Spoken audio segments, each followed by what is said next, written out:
আপনি রিয়াদে মক্কার অবয়বের সামনে দাঁড়িয়ে অর্ধনগ্ন হয়ে লোক নাচাতে পারবেন, কিন্তু ফিলিস্তিনের পতাকা উত্তোলন করলে আপনাকে গ্রেফতার করা হবে, কারণ সেটা নাকি রাজনৈতিক ও ফেতনার আলাপ।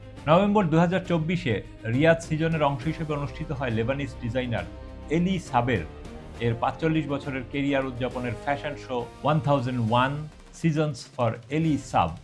জেনারেল এন্টারটেইনমেন্ট অথরিটির চেয়ারম্যান তুর্কি আল শেখ ছিলেন সহ আয়োজক। মঞ্চে ওঠেন পশ্চিমাদের বিখ্যাত গায়িকা জেনিফার লোপেজ ট্যাসেল বসানো বডি শুটে, কামিলা কাবেও গোলাপি পোশাকে, স্যালিন ডিয়ন গোলাপি সিকুইন গাউনে, যিনি শো করেন দ্য পাওয়ার অফ লাভ গে, ন্যান্সি আজরাম ও আমর দিয়াব আঞ্চলিক গান নিয়ে, এবং হ্যালি বেরি, যিনি 2002 সালে অস্কারে পরা তার আইকনিক এলি সাব গাউন পরেই মঞ্চে হাঁটেন।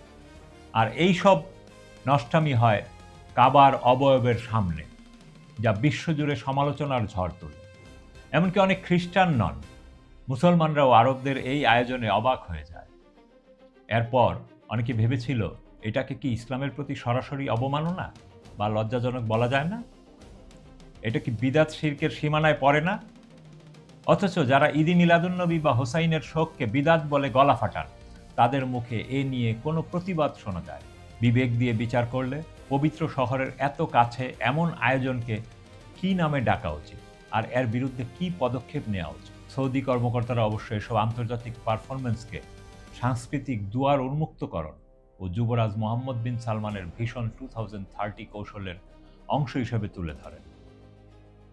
এটাকে আবার আমাদের সমাজের একটি গোষ্ঠী নাম দেয় প্র্যাগম্যাটিজম বা হেকমত।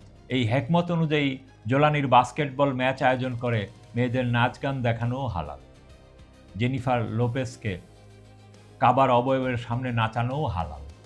কিন্তু নিজ ভূমি ও আত্মসম্মানের জন্য প্রতিরোধের পতাকা তোলা, প্রতিরোধ অক্ষের দর্শনে বিশ্বাস করা হয়ে যায় বিদাত, ফিতনা, নষ্টামি। তারপরও কিছু মানুষ বলবে, আল্লাহর দিনের জন্যই সৌদি আরবকে ভালোবাসি। এর চেয়ে হাস্যকর আর কি হতে পারে? আপনার মতামত কি?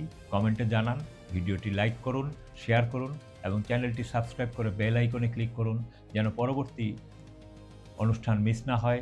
দেখা হবে আবারও। ততক্ষণ সুস্থ থাকুন, ভালো থাকুন। খোদা হাফেজ।